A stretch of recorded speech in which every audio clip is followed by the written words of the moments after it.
All right. Hello, everyone, and welcome to our series, What's Next? This is our final episode in the series Last for prepare.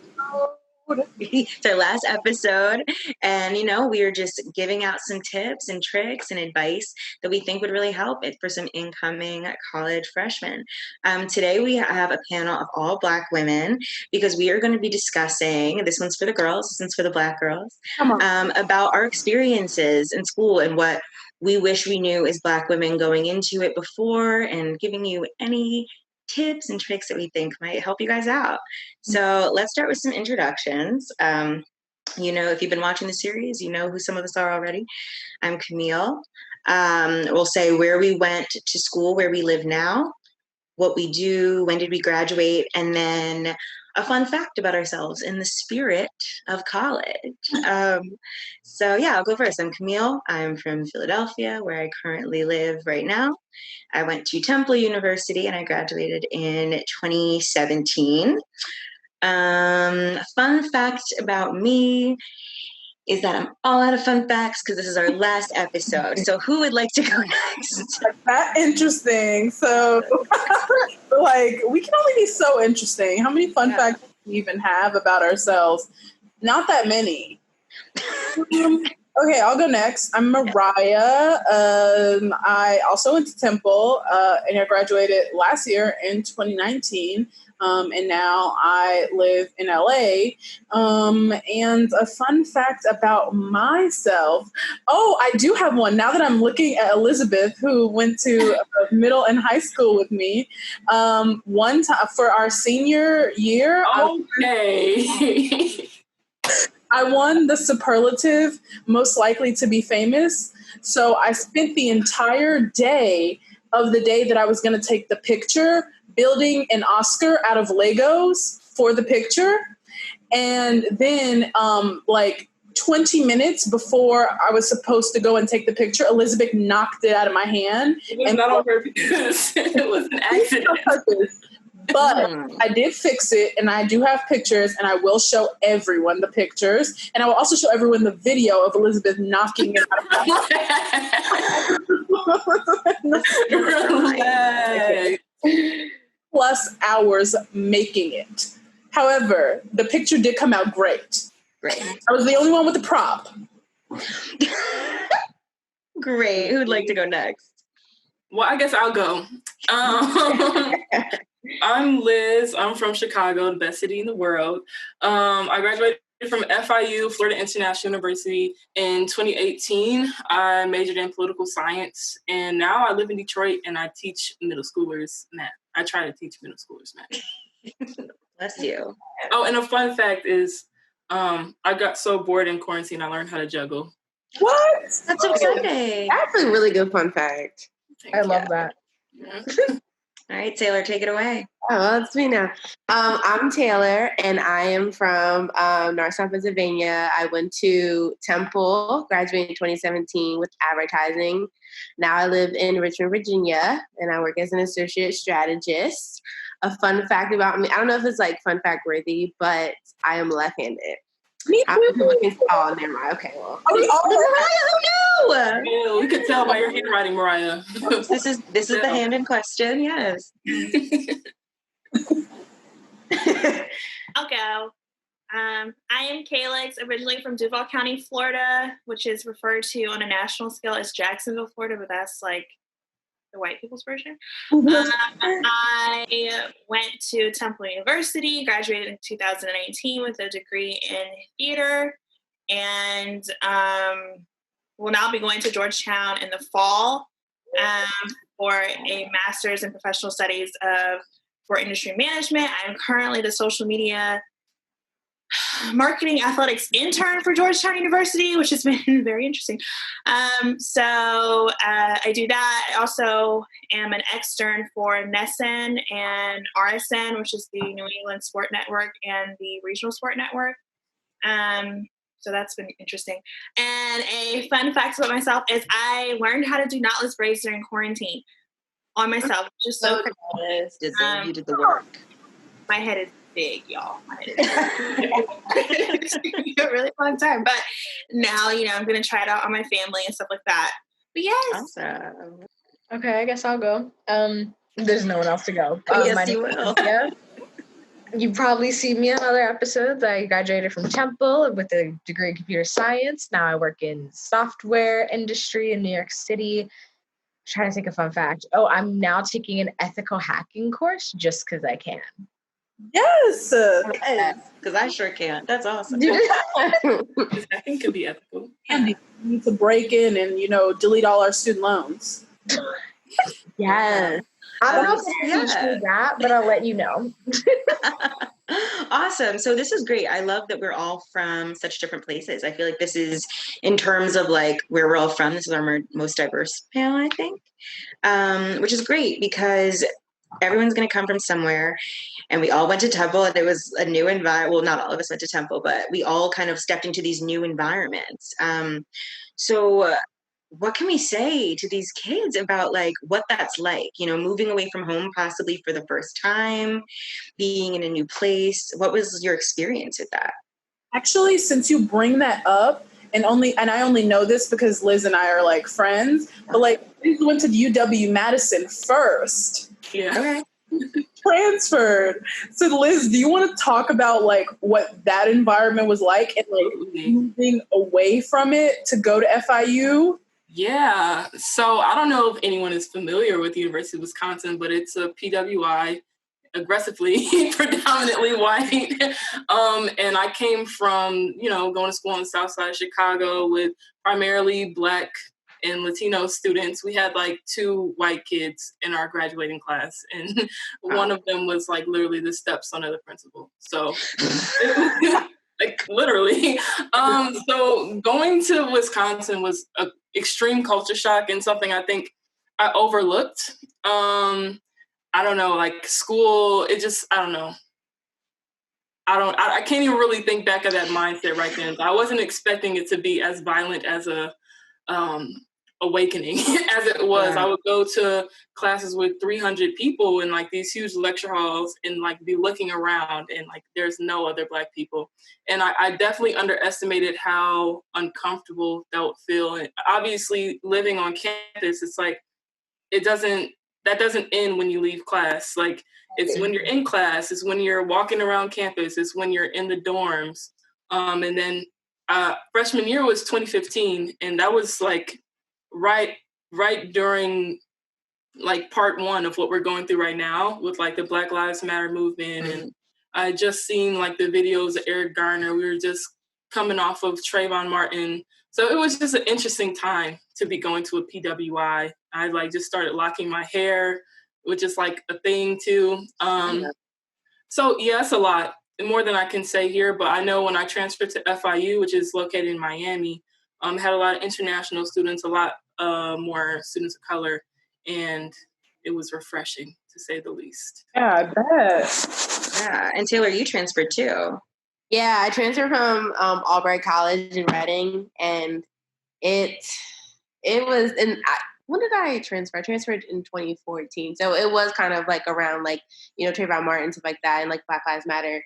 So it just was like, Reading, Pennsylvania, I mean, it speaks for itself. Yeah. But I mean, when I got to Temple, like, it just was like, it was just great. Like it just really was like, you were immersed in Philly. Like it was a different breath of fresh air than like Reading, Pennsylvania. So I definitely like feel what you're saying.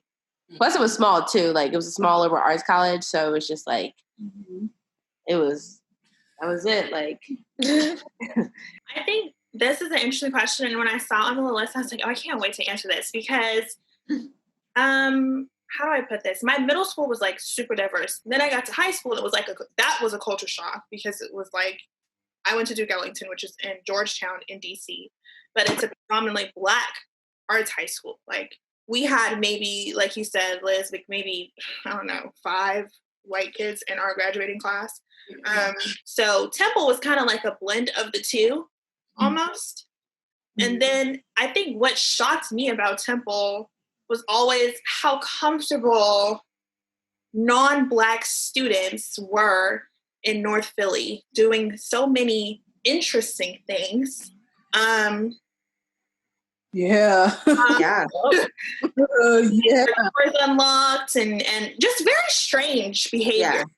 Because no matter where you are on Temple's campus in particular, you're in North Philly. Like, even if you're in a dorm, you're still in a dorm in North Philly. Like, so it was just always interesting to see other non-Black students live in a Black neighborhood, because North Philly looks like my neighborhood home where I am right now. It's just like the city version of like what I grew up in on the north side in Jacksonville.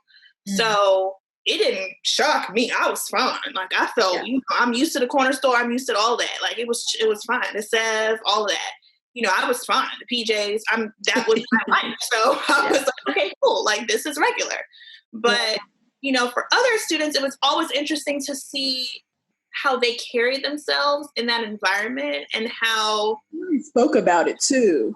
Yeah, how gentrification really does play itself out, and how comfortable people can be disrespecting an area and a neighborhood that, people reside in, irregardless of this huge white university. So I just wanted to put that out there, because I always think it's so interesting how, we as students of color perceive the environments we live in. And it's like, it's so interesting how your experience at Wisconsin was like clearly uncomfortable for many reasons, but how very comfortable they are in our neighborhoods, because they're so used to coming in and taking over.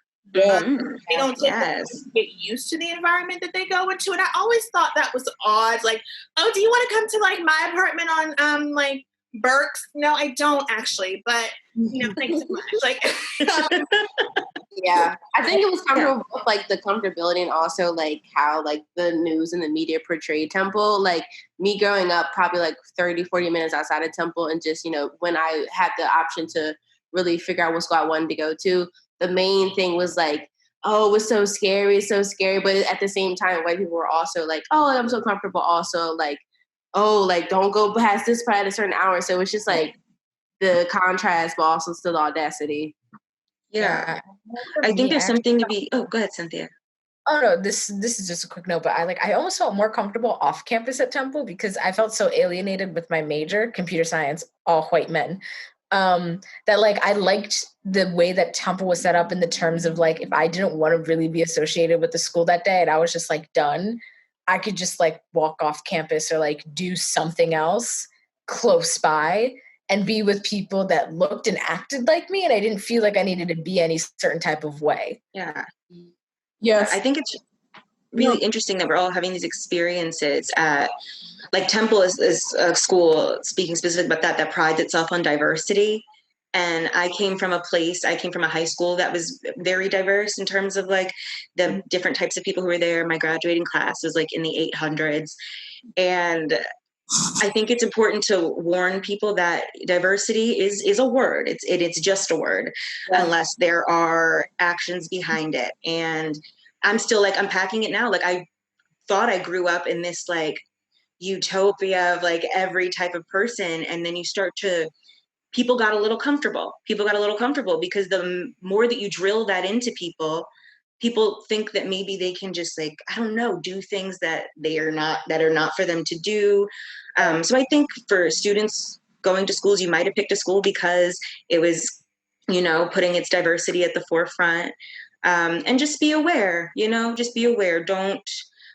Don't think necessarily that you're about to go to like the United Nations or something like that. It's these institutions are built on an idea of white supremacy. And the fact of the matter is, a lot of these places, if it was a different time, we might not even be able to go there. And the remnants of that still kind of linger in these places. So it's just something to be aware of. Absolutely. Yeah. Yeah. So do we live on campus? What was that like for folks? Like, how? So actually, I'm really excited. Let me talk about this one, y'all. Okay. So my mama always used to tell me, you do not know people until you live with them. Word. And it is not until you live with someone that you learn that everybody wasn't raised the same. Everybody wasn't right. So as a person who I lived on campus my first year, and like most Temple students did, I moved off campus my sophomore year on because it was cheaper to live off campus actually than it was to live at those damn dorms. But the thing that I learned by living with non-Black people is that I have to live alone, because I've learned that I was too much like set in my ways of, shocker, liking things to be clean and organized. I didn't know it was that much of a big deal to ask of that. But then you learn the different ways that people were raised, that they were raised, and you start to realize, like, asking to take a shower is a lot to ask of them. You start to realize that asking them to clean the floor with more than just cold water, even though they're a biology major, is a lot to ask. You start to realize common sense ain't so common, okay? In other words. So for me, living off campus, it taught me like a lesson about myself. It taught me a lesson about the way that other people are raised from other cultures and things like that. And it taught me more than anything is I got to live alone, because I just can't deal with it. Yeah. Out here cleaning dishes with cold water. That ain't nothing.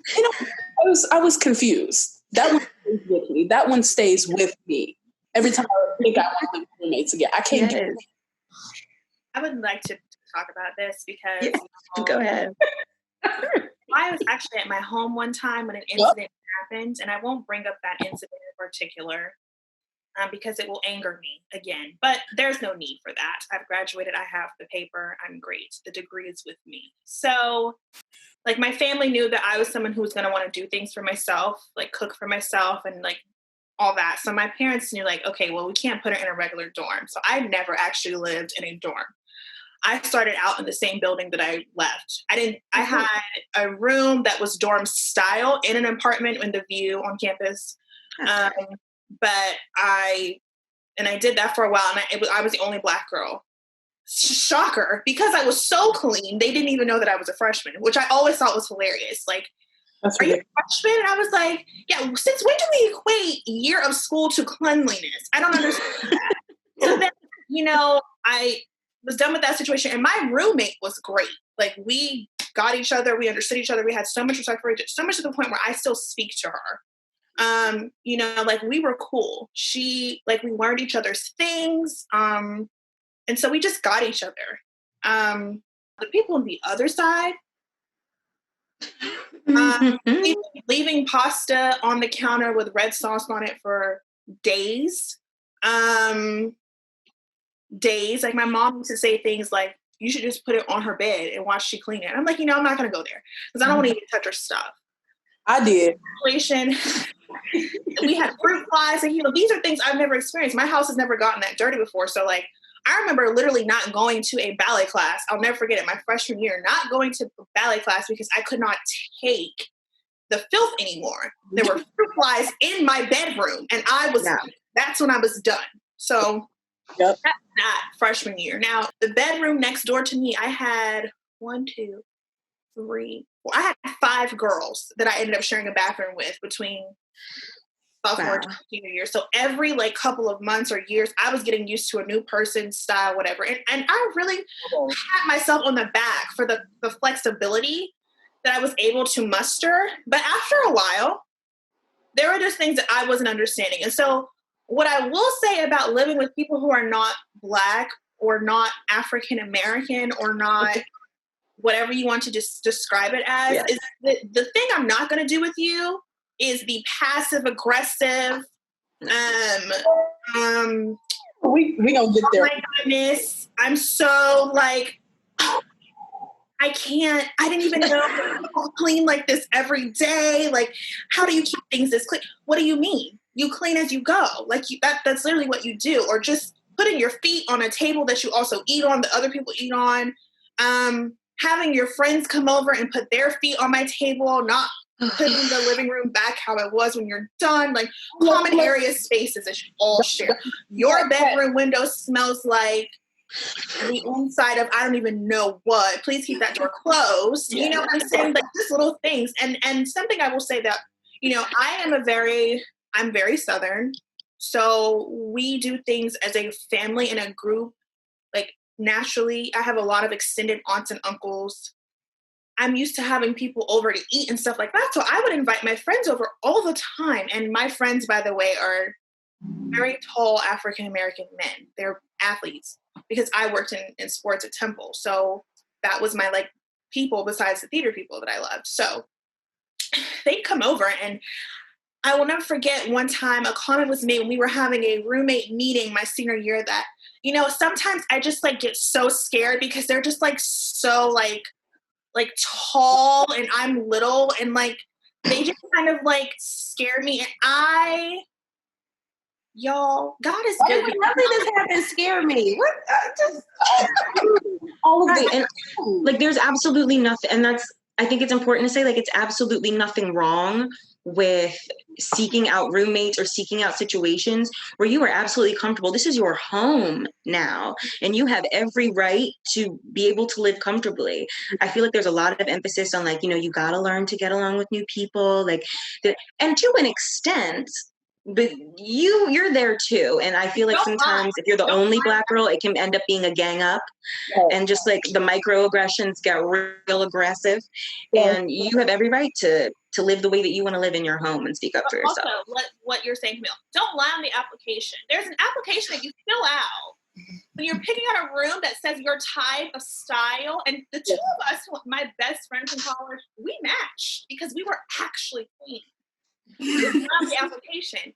Don't lie on the application so that you don't start complaining that somebody's always asking you to clean. And I thought we all said yes to cleaning. Like, I thought did we not fill out the same application? Yeah. But what about because I never lived on campus. So my question is, like, what are the questions that you ask, especially when it comes to like, because I'm like living with someone while you're also going to college, like that's not easy. I feel like it's easier to live with someone outside of college. So like, what are those questions and like, what are those conversations that like you need to ask before you move in with someone, especially as a Black woman? For me, it was always like, it was like, you just like, it was a need to get to know someone, you know, before we did that. But what it came down to when we were signing a lease was that we were like running so close to like running out of time that my roommate from my freshman year and I decided we were just going to roommate with one of her friends, which I should have vetted more. Clearly I regretted it because the thing that I realized that would have made it a lot easier. One was if I lived with Black people, I think it would have made it a lot easier for me, but I didn't. And I didn't think about that. But the questions like you should be asking is like those questions of like, what kind of person are you? Are you a morning person? Are you a night person? You need to make sure these people are going to be comfortable. If you have your loud ass, Black ass friends coming over, like Kayla said, there was one time we came over to her house and we were just like, first of all, there was no school. We'd all graduated. We were just chilling and drinking, you know, like, and we were, you know me, when I get drunk, I get very loud. And so we're just hanging. And then her roommate was like, I actually just don't like it. And the energy is very, you know, aggressive. And so we had to go. We had to go before it turned into a thing, okay? Because, like, there are people who are gonna be like that, and and if you're the only one, you have to know that, I mean, like, just realistically, they're gonna be talking about you. Like, I'm not even, like, being paranoid as shit, but, like, I have had friends tell me that their roommates have, like, separate group chats, and then they decide to, like, address you about an issue if you're the problem. Like, so it's the things that you don't think you would have to like talk to someone about. You have to take in consideration when you're Black, and especially when you're a Black woman, you know, because people will they will try and gaslight you about everything. People will try you. People are gonna try you. Yeah. I think for girls who are running into a situation where you're going to a college and you're going to end up in a random roommate assignment situation because you don't know someone that you're going to school with, like already you're fresh out of water, or you do and y'all don't want to live with each other. Because that was my situation. I knew plenty of people going to Temple, but like, I don't want to live with you. And it wasn't anything bad. It just was, I didn't want to live with you. Right. And it wasn't a big deal. That too. You don't always have to live with your friends. I could never have lived with any of my friends. Right. That's a trap. Yeah. Yeah. It's a trap. I will say, like, I'm so serious about that. And I'm not joking. It sounds funny, but like, you really do need to be almost like blatantly honest about your living style, because they will match you with someone who they assume works with that, or when they're trying to match thousands of kids. Because what's going to happen when they all go back to school in the finally one day when this is all over, they're going to be matching thousands of more people than they normally do at one time, because the whole school is coming back to school at one time instead of one freshman class. Right. So be honest about who you are, so that they put you with people who you hope are honest as well. And if it doesn't work out, request to move. Do not stay in a situation where you are putting yourself in a position, because I'm telling you, it had gotten to the point with one of my roommates that I told my roommate, do not leave me in here by myself with her. Because I don't want there to be a situation where you feel like you're about to twist a situation and then lie about something, and now the Black girl is getting chewed out, and I wish you would. Okay. I know what I do and don't do. You know what I'm saying? So also being smart enough not to put yourself in a position where you're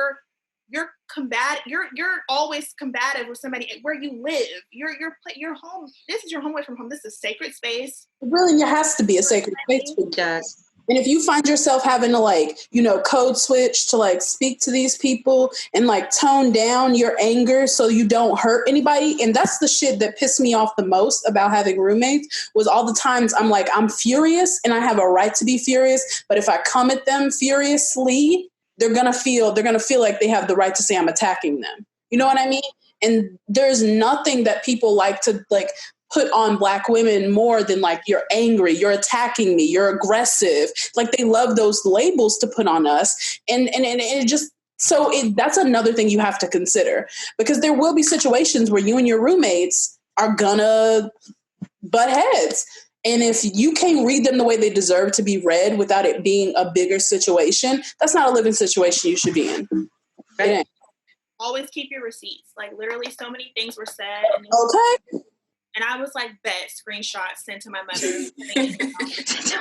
Because if I'm serious, because we had, because I had 5 different girls on my side of the apartment by the end of my graduating time, I had to keep documentation, because we're not doing this. And what you're not understanding is that this is year 3. We're the 4th person I've lived with. You know what I'm saying? Right. So it's there has to come a point in time where you cover yourself, cover your tracks. Mariah is not lying. They will try you. They really will. And it will be the dumbest things of, you're upset with me because I'm asking you to clean. Right. Now this is turning into an argument that's very unnecessary, because I thought we were both 20-something years old in an apartment. You know what I'm saying? I don't know. There's no maid service coming in here. You have to clean up after yourself. And how is that turning into an argument every 5 minutes, or, adjusting the air conditioning, all those dumb things that it's just not cleaning. So just, you have to cover yourself. I don't care how someone may think you're being paranoid. You do not know what situation you can end up with these people. These are strangers to you. Okay. And everybody is guilty until proven innocent in my book. Yeah, I hope we're not traumatizing these people out here. Sorry. Yes. So roommates come and go, and you can always move and things like that. But what do we do then if we encounter these things in our majors, these microaggressions, and this possibly being one of few or the only in your major? What do you do then? Because we can't just be, you can switch your major, but we don't need to be switching our majors every time something happens, because you belong there. You deserve to be there too. And I know, Cynthia, you always talk about being one of the only Black women in your major. What was that like for you? Terrible. Absolutely okay. Terrible. It was no, it was just, it felt really alienating, because a lot of times I would walk into class and I would be the only woman of 30, let alone Black woman or even Black person. Or sometimes I'd be the only woman of 5 out of 30, but I'm still the only Black woman. There would be times where I'd be the tutor and kids would walk in, ask for tutoring help. Not times, every single time I was a tutor, a kid would walk in, see me sitting there with nobody else there and be like, oh, are you waiting for the tutor too? And it's no, I am the tutor. I'm going to be the one teaching you, actually. You're the one that needs help here, not me. Exactly. So it was really alienating, especially with those microaggressions. And I hate to say it, but I learned to just let it roll off my back, in the sense of well, I'm getting paid either way. Right. My check will be coming in the mail and it will be hefty from this tutoring gig.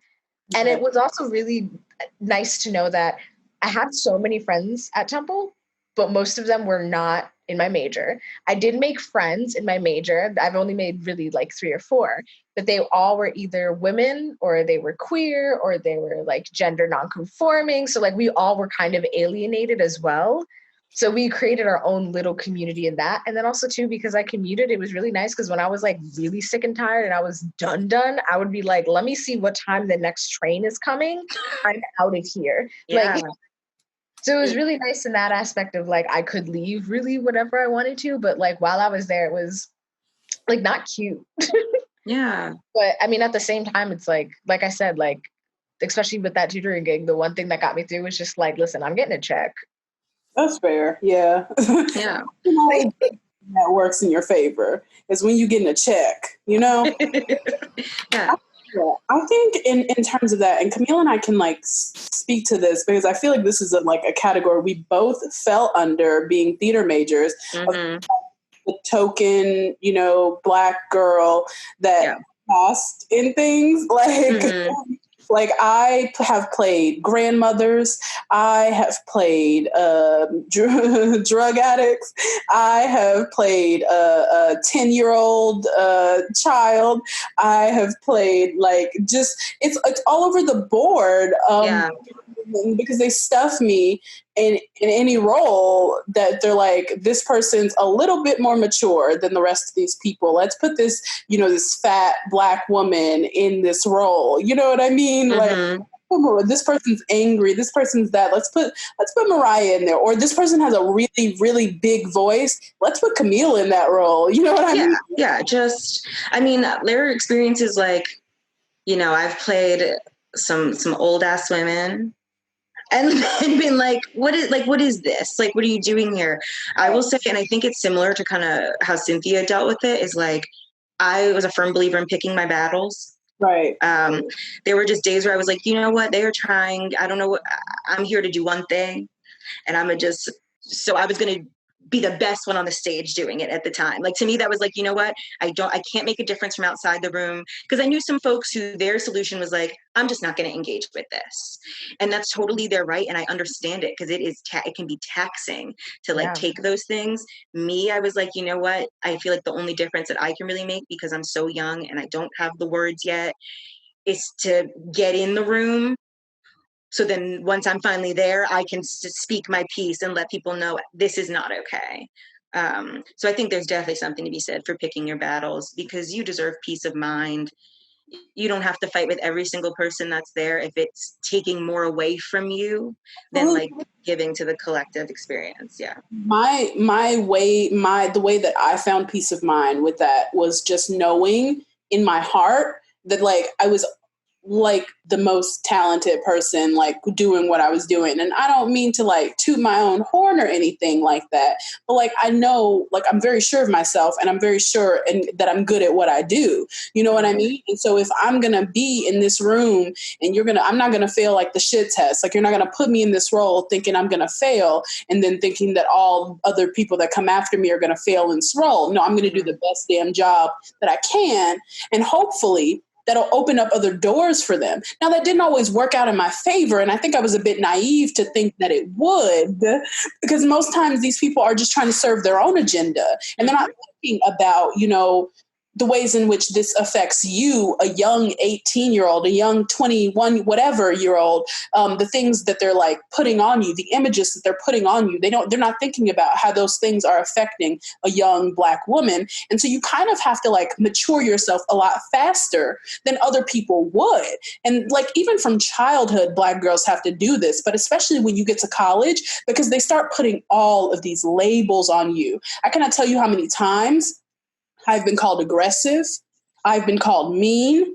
I've been called like all these things, because what I know about Mariah Woods is that I'm sure of myself. I'm a very confident person. I know exactly what I want, and I know exactly how, like, I always have a plan, and people don't respond well to a Black woman who like is not going to bow down. Like, I'm going to always assert my own authority. I take value. I take pride in the fact that maybe I'm not the nicest person. You know what I mean? That's because I don't take people's shit. That doesn't mean that I'm not polite. That doesn't mean that I'm not kind. That just means that I'm not going to sit around and bullshit you about how I feel. And when people see that in a Black woman, it's negative. And personally, I don't give a fuck what people think about me being nice or not, because I know I'm good at what I do. And I know I'm a kind person, which is different than I think being nice. But they want you to come into the room and they want you to smile. And they want you to be one specific way that's pleasing for them. They want you to water yourself down so that you're pleasing for them. And I just was never willing to do that. Yeah. I mean, I think like whenever you're going into a situation where you are like among one of the only people, women of color, you need to focus on your own agenda and not let that get lost in whatever direction somebody's trying to stir you in. For me, the advice I would have is just dealing with daily microaggressions. It's just like, take note of how it's affecting you. Because for me, it's like, first of all, in college, there's so many things happening at once. It's kind of hard to process. But you might think just because every time you leave class, you're feeling a certain way, maybe you're not in the best mood, that, oh, maybe I don't like this subject anymore. Maybe this isn't for me. When really it was because you sat down at a group and nobody asked for your opinion at all, or you felt invisible in class. So I think just looking at it and like taking note, because a lot of it's like if you stub your toe every single day in the same spot, like it's gonna hurt really bad. But you stub your toe. But if you're not like in your head, you're like, this is why I feel this way. This is why every time I leave this class, I feel this way. You might be thinking something else, and that'll lead you to change your major. And it's like, if you are one of the only ones in the room, it's a reason for that. And we probably need you in that position. So, yeah, I was going to say that as a theater non-acting major, I had an interesting set of experiences as like the only Black girl besides my classmate from high school in the tech department at Temple. But not so much to the point where I had too many problems, because similar to Mariah, it was like people knew what they were going to get when I came in the room. When I walked in the room, like I had a certain air about myself, not a cocky one, but just like I very much understood what was going on. I had been doing theater in an academic setting. Cocky? What's the problem with that? You earned the right to talk your shit. You know what I mean? Like that's firmly where I stand on that. There's nothing wrong. Right, kills me. I was like, what happened? I couldn't hear anything, but I got it. But, I had been doing technical theater since the 7th grade. I had been doing acting since the 5th grade. I had gone to performing arts high schools for forever. So there was, after a while, it was definitely becoming a place where I wasn't learning anymore because there was no new material. Not because the material didn't exist, but because they didn't use it. And so when I got to high school and I went to a predominantly Black arts high school, my introduction to, art as a Black artist was very interesting, And so it wasn't watered down. It was very straightforward. And then, when I walk into my theater history class, or intro to theater, that's what it's called at Temple. And I had a teacher who, every time we'd be assigned a play, I think I remember asking, is this all we're reading for the year? And she was like, yeah. I was like, oh, okay. And she was like, well, are you familiar? I said, yeah, I read everything on this list, except like 2 things. And she was like, oh, really? Well, what school did you go to? Well, how you, in your leisure and your own time? I said, no, I went to Duke Ellington School of the Arts and I read everything on this list. Oh, you went to Duke Ellington? See. And I read everything on this list. And so in class, the microaggressions would be, oh, Kayla, you've already read this, right? Or what do you think about this? Or, was this one interesting to you now, reading it? No, it's not. It wasn't interesting to me a year ago, and it wasn't interesting to me now. What was interesting to me was reading Terrell Alvin McCraney and other art, things like that we got to experience. We read the Shakespeares and everything because that's what y'all said are the classics. But then we also read classics that actually pertain to our lives as Black artists. They don't censor. Everything is so centered around like this, like European standards of like, like they don't teach us enough about us in school. And so you always often have to go like searching for your own education in that way, which is why I think it's like important that we talk about, you know, because I'm sure all of us have just like the importance of Africana classes, of African American studies classes, of Black history classes, because they're few and far between when you're in certain majors. But also just that environment, like I'm just so interested to know like if you guys took any and like what that environment was like. Yeah, I took a couple, and it's funny you say that because those are definitely classes you have to seek out. You have to like be intentional about those, which actually sucks because it's like our history. And honestly, a lot of those classes were the seeds to, you know, how I am today and how I move today and how I navigate, because that class was about me, was about us, and was about our history and just things that, you know, I'm really grateful and thankful to know that, you know, have like led me to, you know, who I am today and dealing with matters of racism and, you know, misogyny and just all those other type of things. So I think if you can, you should, like, especially with, you have free electives, like I definitely like advise like just to take one or two, like even if you have to, you know, spread a little money out, if you can, like definitely take one of those, because those are just so eye-opening into just like, you know, as Black women. It's an investment in yourself. Yeah, I totally get that.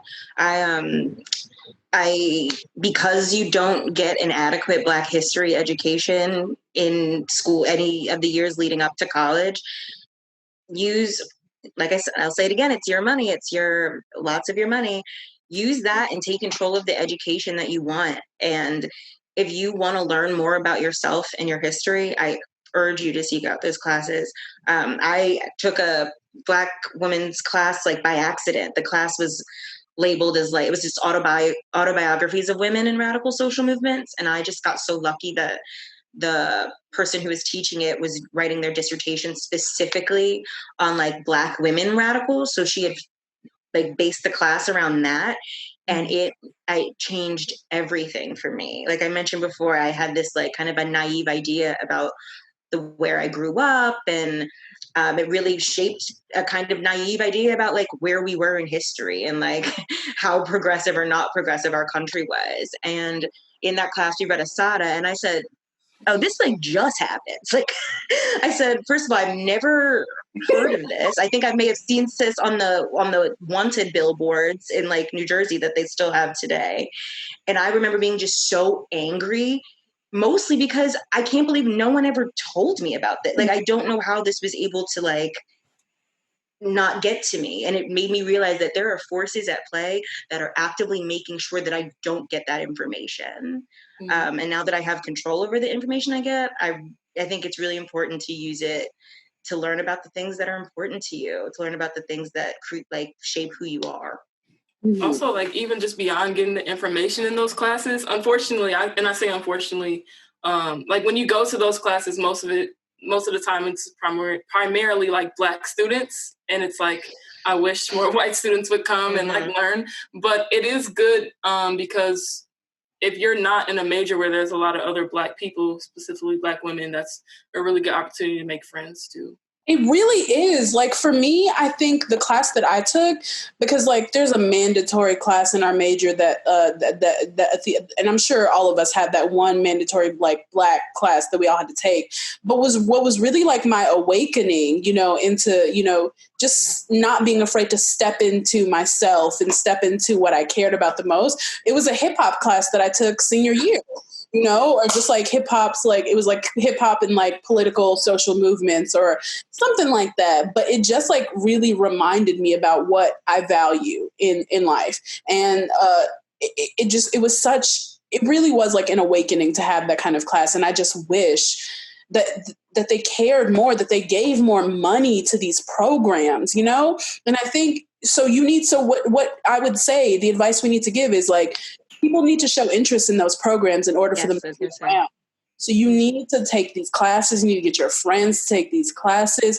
You need to like be writing reviews about these classes when it's time. You need to tell them we need to offer this class every semester because we have to like show up for each other in that way. Because universities, they also gaslight Black professors. They gaslight Black, departments and things like that. And they will do everything they can to underpay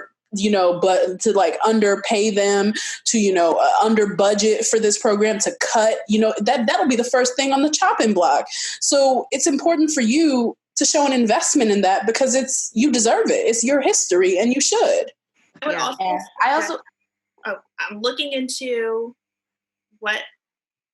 researching the school beyond your major. So once you know that you're going to go, if you decide that you're not going to go to school for Africology, for example, you should still look into those things, because I know at Temple, at least for us, you have to take 9 credits outside of your major.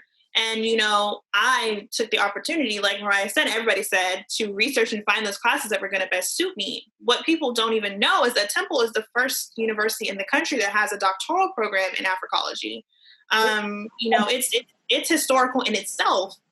So why not? You're in North Philly where, we have a museum on our campus, the Blackstone. You have all these professors who are infamous in the Africology studies world. Like all these legends walking your campus, and you don't even know that information because nobody told you. You have to be persistent in finding that stuff out. Talk to people. And if you're not somebody who wants to talk to people, get on your phone. Like literally, I wanted to fact check myself before I told y'all. I just searched on the Temple website.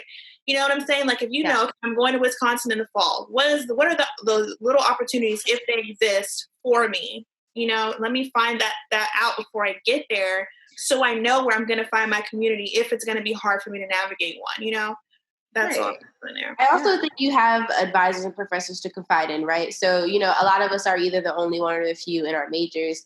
And, the academic advisors really ain't shit. So who do you have to confide in when you do experience these microaggressions of racism? The Black professors in those Africana studies classes. So I think that's also great, advantage of taking those classes, because you're something ain't right. And we taking these classes and they're there for you and they believe you. So I think that's also just another advantage of just taking those classes as well. Awesome. I think it was Elizabeth who mentioned that you can find your friends in these classes too. How did you guys navigate those social aspects of college? Did you, when you went there, were you immediately able to find community specifically with other Black women? Was it something that you felt like you were like, where are the Black girls at? For sure. Yeah. I'm gonna let her speak on this. For me, it was different. I was an athlete, so before I even came, I already knew what my clique was gonna be, and they were mostly all Black. And let's play basketball. You didn't say. I played basketball. Yeah. So I was literally just with all the Black athletes. Yeah, in hindsight, I kind of wish I would have branched out a little more, just because there are some movers and shakers that go to these colleges, and college is a huge opportunity to network. And if you are just in your circle of just Black people, I don't want to make it seem like it's a bad thing, because it's really important to have that circle to ground you and just support you. But outside of college, it's not going to be as many opportunities to brush shoulders with these people. It really isn't. Yeah. People always call it the real world, but you're still being in like Camille, you said, you're still in these forced social situations, and you don't get that in the real world. In the real world, you go to work, you go home. The friends you make are the friends you meet at work, or you don't meet anybody at all, or the friends you live with. You know what I mean? If you don't have a set group, it's hard. You have to then find other ways to make friends. But I think that's very interesting, because for me, I always say having my girls, my Black group of girls, it was a different experience when we all got together, and we didn't have to we all just understood each other, in a way that there are things I felt comfortable saying that I didn't feel comfortable saying around my white friends. It was a different experience when we were all together, but it took me so long to find that, because we just didn't know each other, that we were so few and far between that we just all clicked up with other people. So all of us coming together had to be a conscious effort of wanting a community of Black women. And that's important for you to find as a Black woman. You need to find a community of other Black women. And if it takes you going up to people, being bold. I know not a lot of people are comfortable, being the person in these situations who's like, hey, what's your deal, But, because I wasn't always that person, but sometimes that's what it takes, because you don't even know like what you could be missing out on until you have it and you realize how long you've gone without having it. You know what I mean? Yeah. It was a different situation when we all got together and we were laughing and we were joking about shit that my white friends just could never understand. It's a level of comfort. It's like a warm hug, I'm not a hugger, but when I do get one, that's just what it reminds me of. Just like a warm hug. Having Black women in your life. And they'll be the ones too, because I had some Black friends who had no other Black friends before they came here. And there were so many things that we had to teach them, because they just didn't know. Take your time vetting out your friends. I will say the friends that I started with, I didn't end with in college. And I think there were a lot of different experiences that like you want to make friends, and sometimes, how am I trying to say this? Don't put your morals on the back burner just to make friends. Like whatever you believe, whatever you're comfortable with, however you want to be treated by your friends, like that's important. Like, just because you're Black doesn't mean you're like kind to me.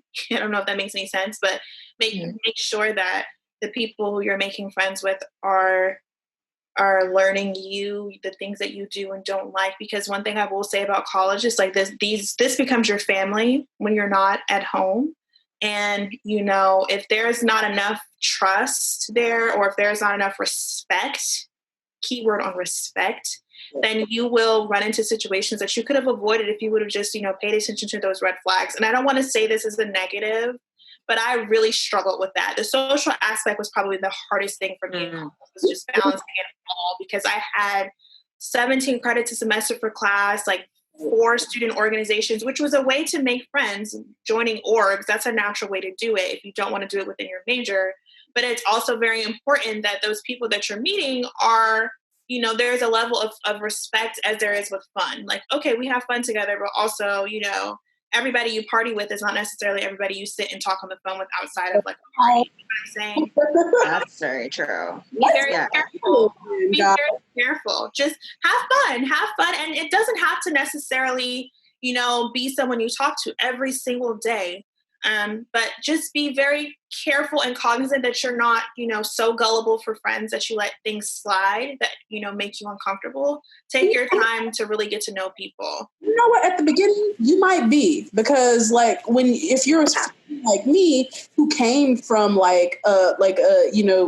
far, far away. I came from Chicago, went to Philly. I had a very, very, very like close group of friends in Chicago, and I didn't go to school with any of them. So I was alone. So I was desperate for friends. And you find yourself in situations that maybe you realize you don't want to be in. Yeah. So I think it's that's another part of like being honest with yourself about what you want. And then you have to realize also it's not going to happen overnight.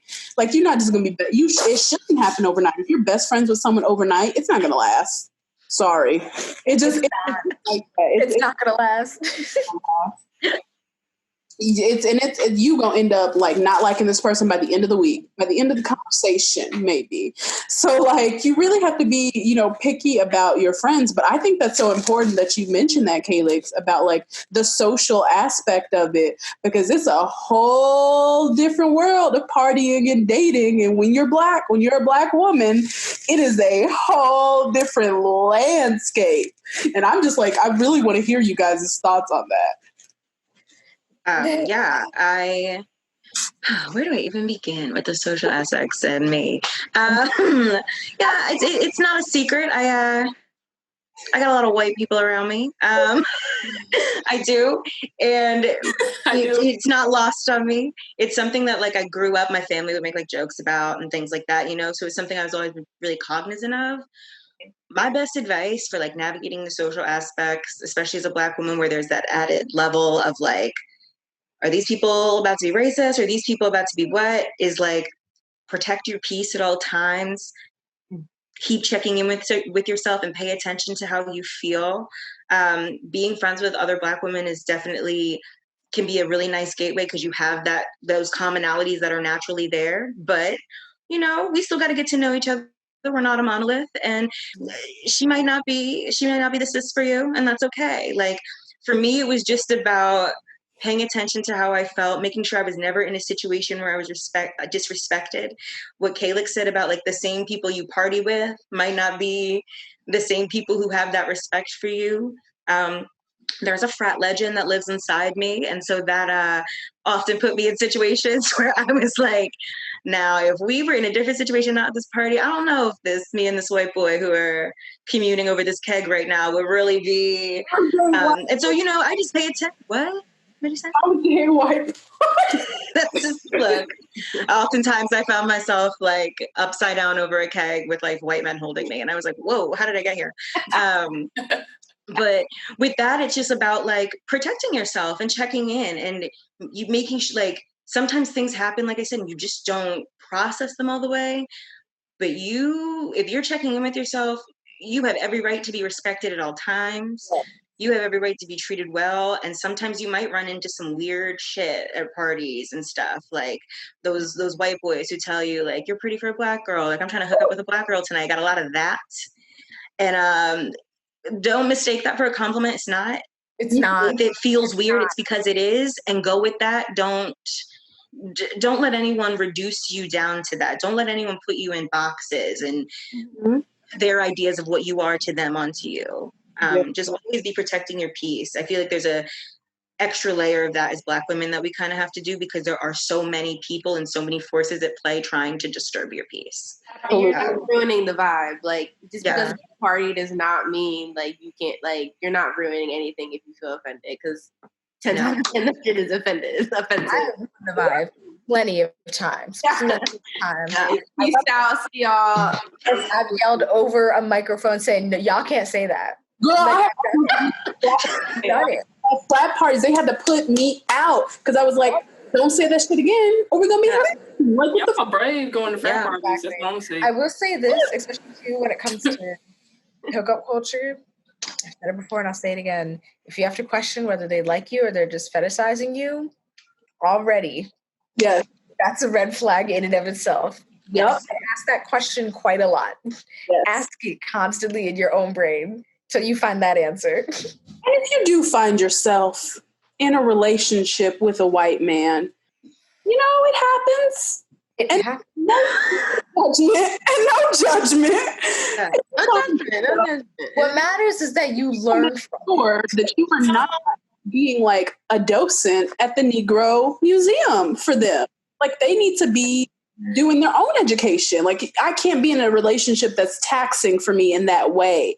Yeah, I will say be very careful with the type of, or be cognizant, like everyone's been saying, if you feel like you're getting that weird feeling, like do not ignore that. I will say I have been to this very large frat that is actually no longer on Temple's campus because of issues. Oh, haven't we all been there?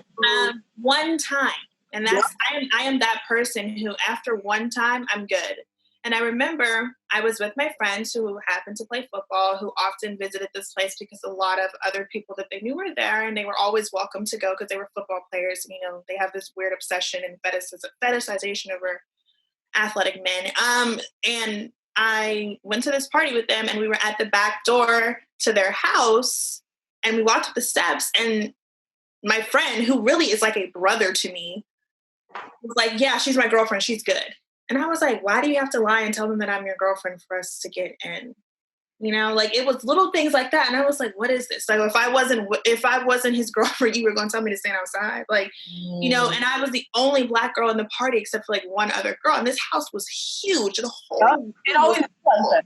always like, why are people jumping and fist pumping in here? Why is the floor sticky? Like, why is it always sticky? Inspiration. Really. And another comment that I got as a Black girl that I always thought was so like, okay, I don't like that. And to this day, because I will put out there and I have no problem saying it, I am someone who one day hopes to have a family that is Black. Like my husband is Black, raising me and my Black kids. I am not with and other people can do what they want. But Okay, Dr. Umar. You know, I want a Black family. That's just me, because if I have Black sons, I want my Black sons to be raised by a Black man. There are only so many things that can be discussed between them and not like some other race or culture, which is fine. Do your thing. I'm just telling y'all what I got going on. No judgment. Yeah. Everyone's comfort is different. Yeah. A comment that I got in college a lot was like, oh, like white guys will like you. You're the type of Black girl that white guys like. Yep. Got it too. Why do they say that? The thing that's so funny about that statement, though, is it's very one-sided. What you're missing is if I like him. Right. You know what I'm saying? And so don't ignore that as the girl in that situation when you hear comments like that. And I would shut that down, because a lot of Black girls would make that comment to me. White men are not a prize. Like, that is nothing to be proud of. That, oh, I'm attracted to a white guy. I'm the type of Black girl that's attracted to. I'm attracted to whoever is attracted to me, which is fine. But it has to go both ways, because if I feel that red flag, if I hear those comments, or as soon as I walk in a room, like, I feel like I'm in a twilight zone, this is not for me, and it's just be very aware of I'm very hypersensitive to my feelings and how I feel. Like the energy has to be right, or if it's off, I'm gone. That's a party. Oh, yes. So, you have to be very cautious of that. I know you were an athlete at school, so you would know, but it's very important who you drink around. Like, are phones coming out just because you picked up a drink, or is somebody smoking? Like, what is the environment? You have to be very careful who you do things around, because if you take it a little too far, are these people going to get you to a safe spot, or are you going to wake up somewhere and you don't know where you are and things have happened? You know what I'm saying? That's very dangerous. It's very who your real friends are when you go out and you get messed up. Who's going to make sure you get home? And if they don't make sure you get home, those are not your friends. If they leave you, they not blown out. Literally. And don't repeat that. Don't repeat that. We had a very scary situation my junior year at Temple. I don't know if Camille's still there, but literally a girl went missing and was presumed, later dead because she went to her friends left her. Yeah, her third day on campus as a commuter student, and she never went home because her friends left her at pub after she specifically asked, please do not leave me alone with this guy. Yeah.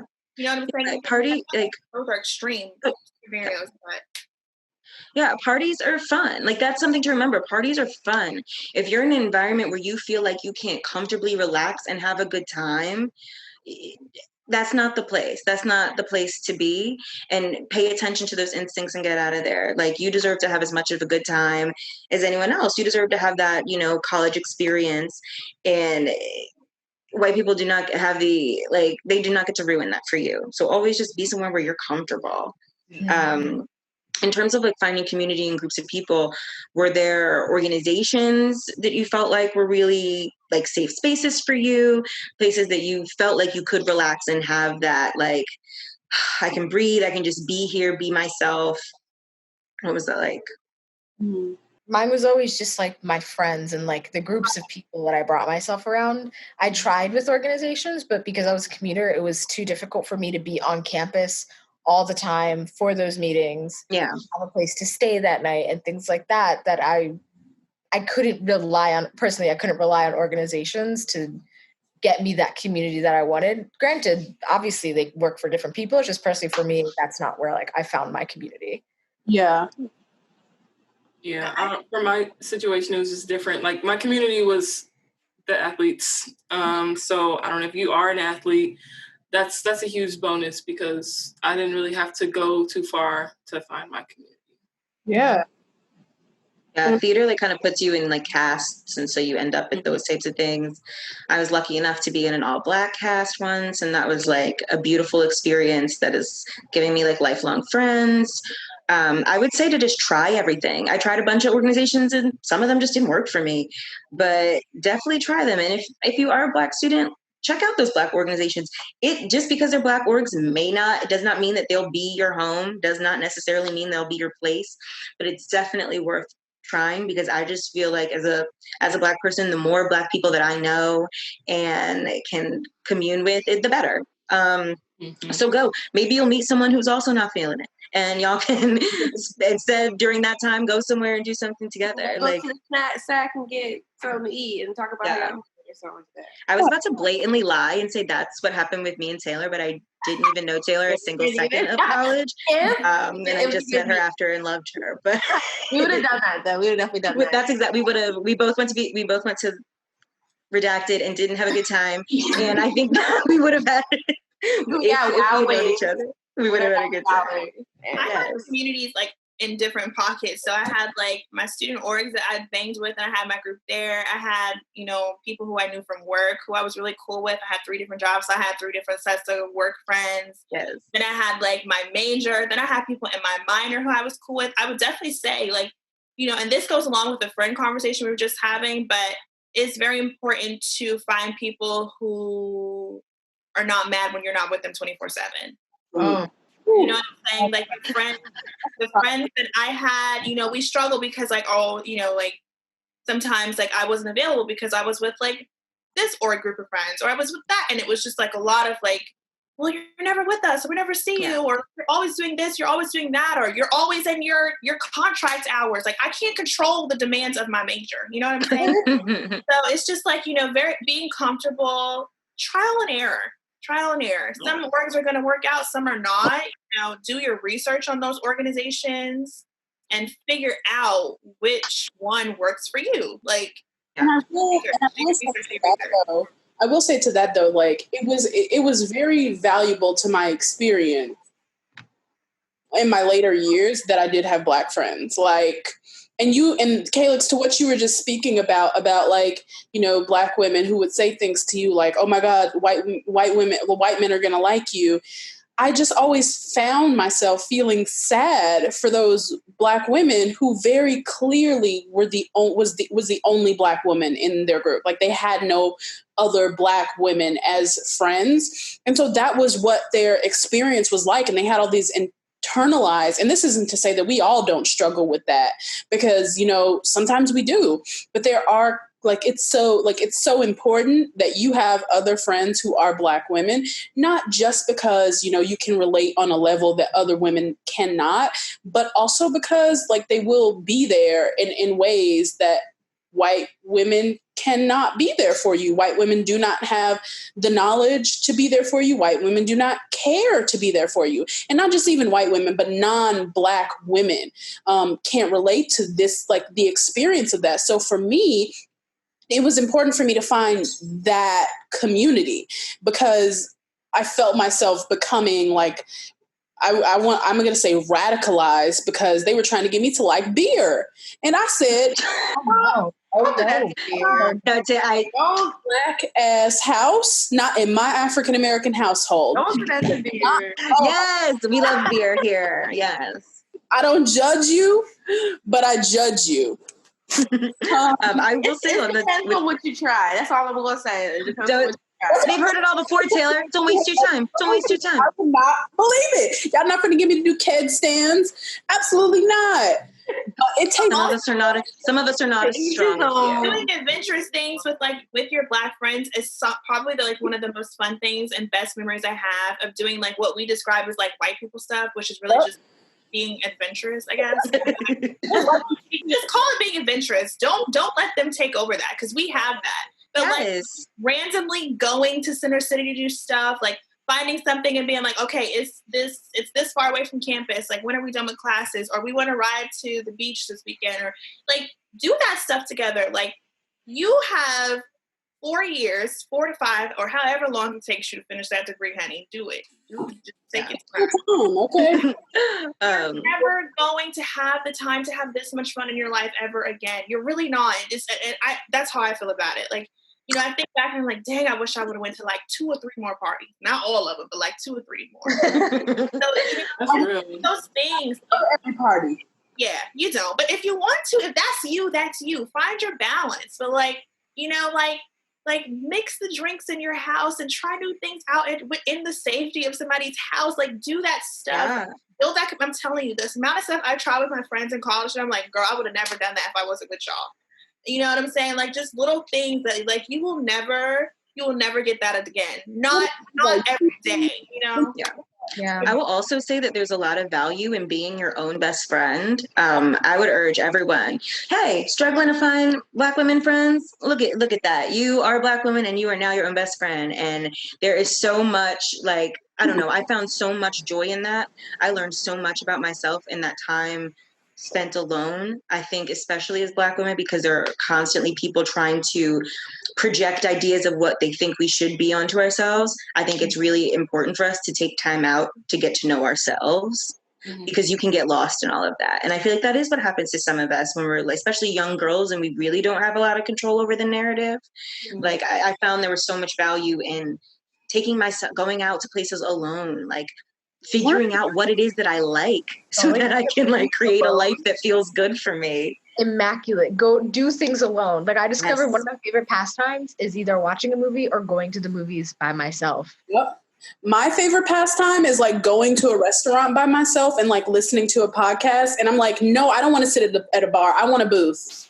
I want a whole table to myself. Meanwhile, somebody's waiting to be seated.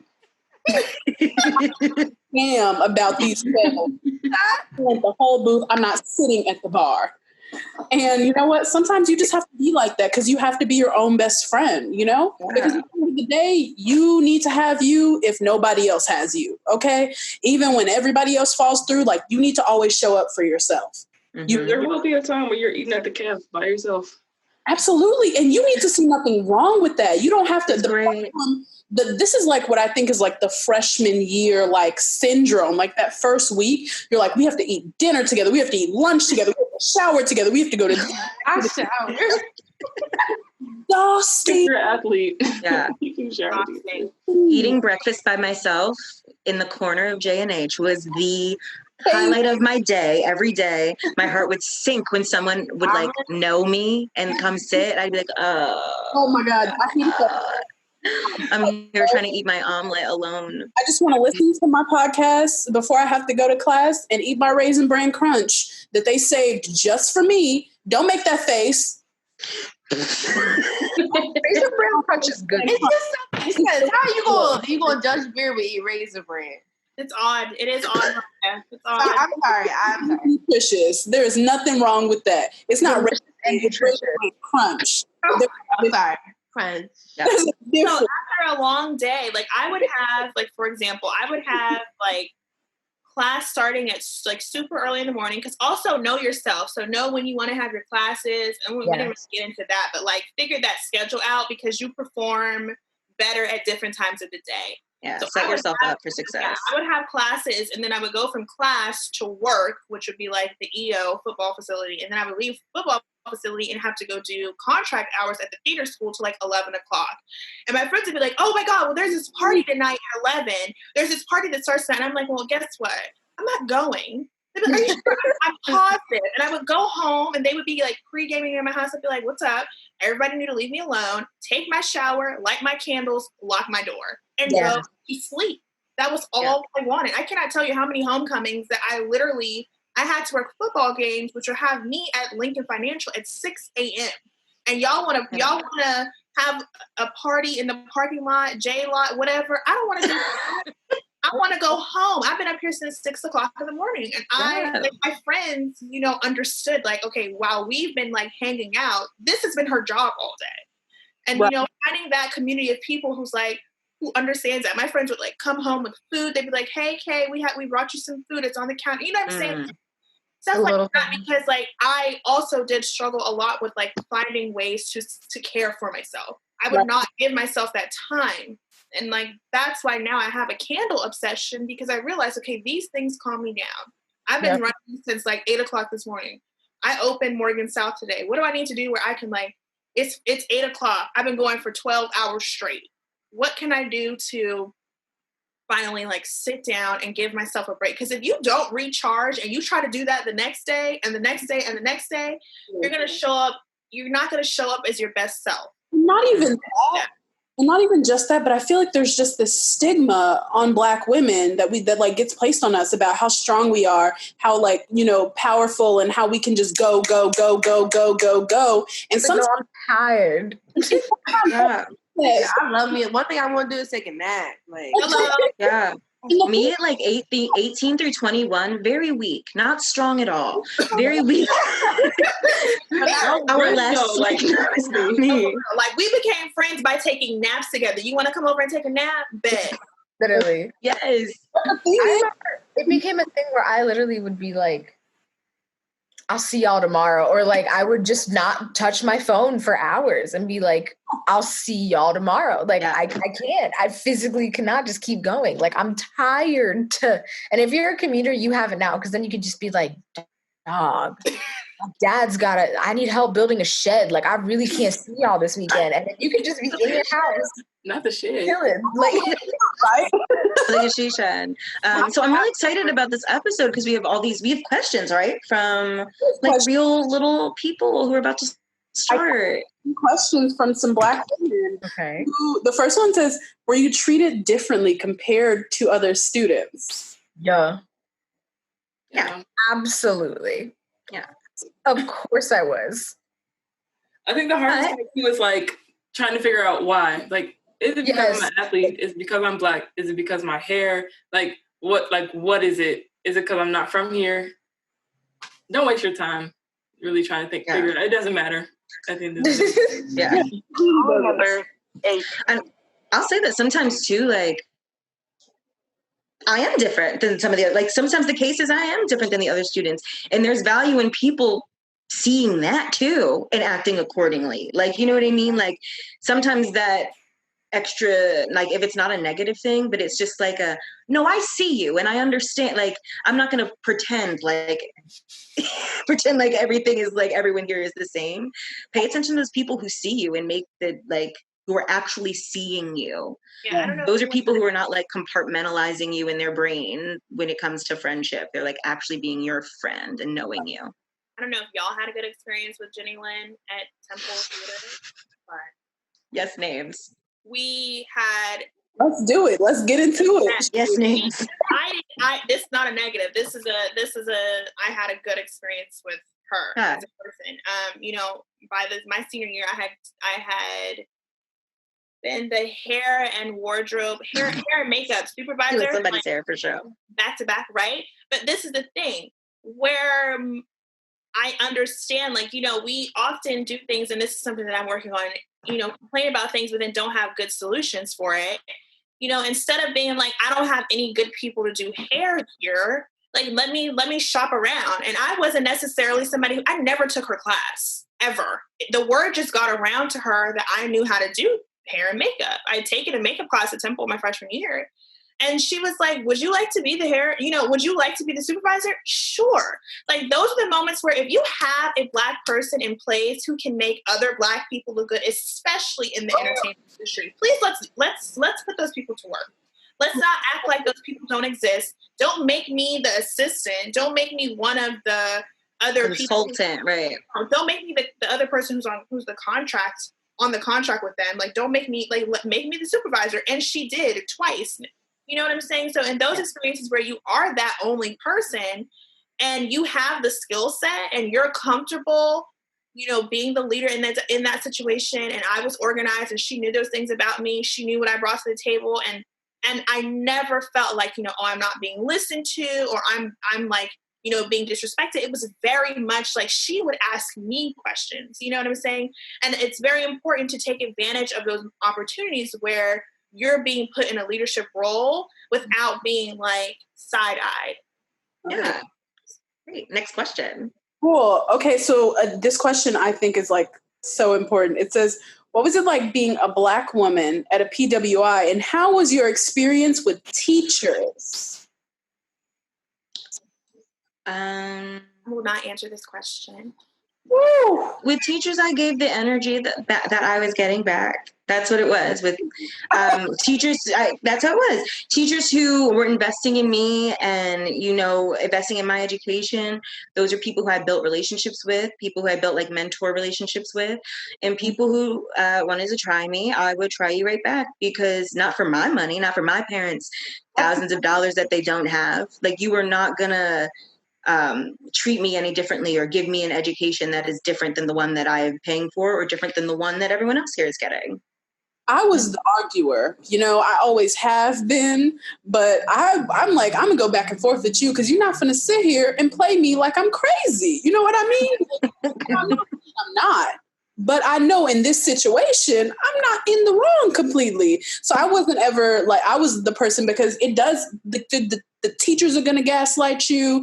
Students are going to gaslight you. They always say like Malcolm X said, like the Black woman is the most disrespected woman in America. She's like, and that still rings true today. And teachers will really try you when it comes to that. When it comes to like giving you fair grades that you deserve, or even just in open discussions when you as a Black, because you get into these like situations in these lecture halls where you're having like intense conversations with lots of white men who are like, not to play devil's advocate, and you just have to like read them for filth. And then the teacher's like, whoa there. And I'm like, no, what do you mean? Like, he needs to get the fuck out of here with that shit. You know what I mean? Like, so you get into situations where professors really are like gaslighting you a lot of the times, and you just have to fight back is the point. Because it's not fair. And like Camille said, you are paying for this experience, And so I would push back on that just a little bit. Go ahead, Liz. I would love to hear Jenna say. Because fighting back that's not everybody. Like, sure, no. Me, that's a burden to carry. And I feel like some people are just committed to not understanding or like justifying their racism with whatever pseudoscience that they have. And then honestly, going into school, like, you might not have the words. And like, we joke about it a lot online, like devil's advocate, but that literally happens like in classes. It's like, it's the common. Devil has many friends. Yeah, like it's it's gonna happen. And I would be exhausted personally if I had to address a professor every single time. And me, like, I grew up, like, I have an immigrant parent. That whole respecting your elders thing is not something that I take lightly. And it's something I'm still working with today. So if you don't feel comfortable, especially like this is a person in a position of power, you don't know how they might try to lash back at you with your grade. So I would say do what makes you feel comfortable. Don't always put that pressure on yourself to feel like you have to go back and forth with somebody. But don't if they need it. I had an experience where I had to hold a teacher accountable because at the end of the day, your job description is what I'm asking you to do. And so, I wouldn't ask you to do anything that wasn't in your job description. I'm really big on definition. So the definition of your job description is what I'm asking you to do. And I didn't run into this situation often because I picked my battles. But, this was a time where I felt in that situation where I had the right to ask for the things that I was asking for. I was nervous that the way she took my trying to ask a simple question was going to be like messing up other things for me down the line. As a Black woman, especially, the way you use words is the same way that they use words. But when you say it, it's like there's this whole other thing. I'm just asking you to do your job. Yeah. If you didn't want to agree to writing my recommendation letter because you had all this stuff going on, then just say no, and I would have moved on to the next person. But you've committed to me as I have committed to you with this thing, and now you're not upholding your end of the bargain. Yeah, whatever method you choose to deal, just know that your feelings are valid. And I like what Elizabeth said.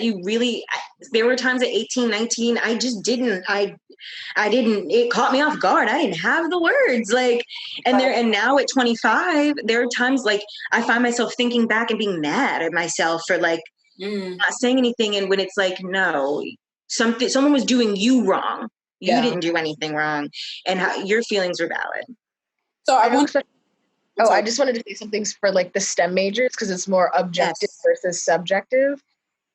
Girl, go to those office hours because they'll love you. Like, because there was a few classes that I was on the brink and I would literally write out my own study notes and then go to the teacher and be like, hey, just wanted to confirm like this specific like algorithm, like did I write it down correctly? Or like I have a question about like why they chose this instead of that, like in their code. And my teachers would love it because they'd be like, oh my God, no one ever comes to my office hours. Like people just kind of code and then leave. So that was nice in the terms of like it low-key got me scholarships in that way. And it kind of just, at least especially for more objective majors where it's more of like, okay, here's a test. The answer is right or wrong. There's not like a maybe so within it. and you go and that you show that you're actually trying to make an effort, they're going to appreciate that more. And then if there's like, scholarships that most people might not know about or that you might have to get recommended to even be able to apply to, they'll probably think of you as well. Okay, so I want to do one more question before we wrap it up here. This one was just so funny to me. Are college boys immature? Yeah. Everyone. Everybody is. Everybody is. All men are. Like it's even though men are, I don't know, trash. It's unfair. Speak your piece. Yeah. It's unfair to like just put on. We're all immature. We're all 18 to 20, whatever. However old you are, college is really a defining experience. Yeah. Of course, you're going to like be going through the motions and be learning while you go. So I would say everyone is. Here's the thing: men are not mature until they're at least like 35, if that. If that. I heard it was If that. 27. I mean, immature until like 40, so it's a lot for them. I'm gonna go ahead and say 42. Yeah. I think the word Life, I'm like, are you still 17? And they're in their mid 30s. I think it's more so, because I don't want to just say guys. I mean, Yeah. some asked guys in general. But it's very important to note that people do for people who they want to do things for. So either they're interested in you or they're not, and their actions are going to line up with that. Like there are guys who could be, 1 minute they're not in a relationship, and it's like, dude, this guy's everywhere. And then next thing you know, he's tied down with this girl, and you're all like, well, where'd that come from? But there was something about that person where he put it on himself to be that person for her. You know what I'm saying? Like, you have to put your expectations out there. Don't lower them for anyone. Like, don't, he's just so cute and I'm just going to do whatever he wants me to do because he wants me to. Now, if you want to just chill and hook up and do your thing. But also don't settle for something for some guy just because like he's cute, like, or he makes a little bit of time for me. You want to hang out with somebody who likes you at 7 o'clock in the morning and at 7 p.m. in the evening. You know what I'm saying? It's very important to just like find somebody in general or find each other where there's respect. Then go from there. Because people are not so much so immature as they are not ready to dedicate that much respect and time to someone. Yeah, I think everyone's immature because the person who asked is immature. We're all. You're a kid, like you're still a kid, and I personally think it's okay to be a little immature. I think you need to be more mature than you were at 14, but you don't have to be as mature as I feel like I need to be at 25. You know what I mean? Yeah. And I think it's all about finding people who are looking for the same things. So match that same maturity. maybe you're trying to have a little immature thing. Find someone else who's trying to get immature too, and we can be Marcus Houston immature. Like, you know what I mean? Like you don't need to. I think sometimes I've seen people get into college relationships where they're acting like Mr. and Mrs. or it's not that. It's not that at all. So yeah, be honest about what you're looking for, and then find someone who's looking for the same thing. That's what you should do. Yeah. So that, I think we're going to stop there with our last question. And what we like to ask everyone at the end is our final thing is like, how did you make it out alive? So just give us your one thing that you'd really like to leave the women who are watching this with, the one thing that you think they should know or that you wish you knew. Chug.com. Hey, Chug. That part, literally. Yes. Yeah. I wish somebody would have told me these years are going to fly by super fast and to like enjoy it. Like it's going to be really stressful a lot of times because you're taking on all these responsibilities. And you are in college, like college is not easy. But like enjoy it, go out, have fun, because like people talk about college like, oh, that's like vacation before real life. And they would tell you that while you're in school. And it's like, what are you talking about? Like, I'm so stressed right now. But now like I'm grown and I'm like, that is so real. So like just have fun, like find ways to have fun and enjoy it because it flies by faster than high school. It really does. For me, it was always all about community. Like you really need to find your people because they'll be there for you when you can't be there for yourself. And they will, like, it's important to find a group of people who you can depend on in that way. And more like specifically because we are, all Black women, I think it's like very important for you to have a group of Black women that you can just lean on. So for me, that was like a really big deal, and me just getting through. I'd say I would echo community. I think that is important, like outside of college, like definitely throughout your friends and as well as who you network with, because it's dependent on your career, but like networking is probably like one of the most important things when you get out of college. And the other thing I would say, even though you said one, the other thing I say was just like explore and embrace your identity. Like don't have to be just one thing, and don't let people like limit you to one thing. So those are two things I would say. Absolutely. I definitely echo that. And then I'd also say, you know, if you're that person who you came from a really tight-knit family, call home. My mom is how I made it out of college. Oh, if it were not for my mother being able, like, I literally would leave parties and be like, Ma, you'll never believe what happened. Homeboy had did this, and then this had happened downstairs. Like 3 o'clock in the morning, my mom would answer the phone, you know, and I would obviously call her on weekends before she'd have to go to work the next morning, but call home. I know it's like, oh, people be like, girl, you, whatever, whoever has anything to say about you having a relationship with your family, that's a red flag too. But, you know, if you are someone who does come from a tight-knit family, don't just negate that just because you go to college. Call home. If it were not for my mom, I know for sure I would not have made it out of college. Not with my mind intact, because it's mentally draining. It can be. It is a lot that we've all just talked about and stuff that we didn't even mention that go into the experience. So call home. Call your mommy. Yes. I would definitely say, sorry, everyone, to protect your peace. For me, I was constantly checking. I had a really rough first year. And so after that, I was determined to have a good time. I felt like I deserved it. You deserve to be there. Don't let anyone make you feel like you don't. Oh, yes. And just like, I don't know, I felt like I had a lot of experiences that felt kind of like out of my body in college. Like I just felt like sometimes things can feel like they're moving really fast. I was doing a lot of drugs, but so things can feel like it's moving. Like, I don't know, like things are just moving really fast, and taking time to just check in with myself, ask myself, am I feeling good? Or like before I was going to do something, like, oh, do I want to text that? I'm drunk. Do I want to text that boy right now? Am I going to feel good if I do this? Like, it sounds silly, but it was just every time asking myself, if I do this, will I feel any better? Will I feel good? Because I've said it before, but it's a lot of money, and you deserve to have a good time for all that money. It can feel like a waste if you're not giving yourself the best time. So protect your peace. Don't let anybody disturb you. Don't engage with anything that is opposing that.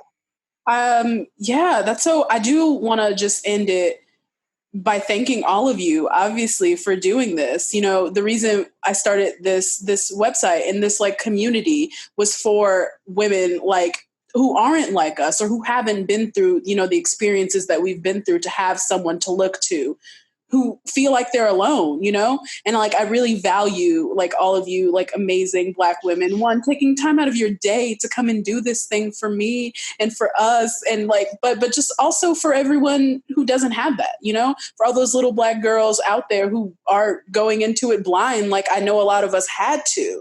So I really want to thank all of you again for doing this. I want to thank everybody who's been watching for like watching. It's been really cool. And we're very excited about our next series that will be coming up soon. Again, you can find this at our YouTube page at Textured Air. And you can also follow us there, and you can follow us on Instagram and Twitter, and you can always find it at our website, texturedair.com. So bye guys. Bye. Thank you.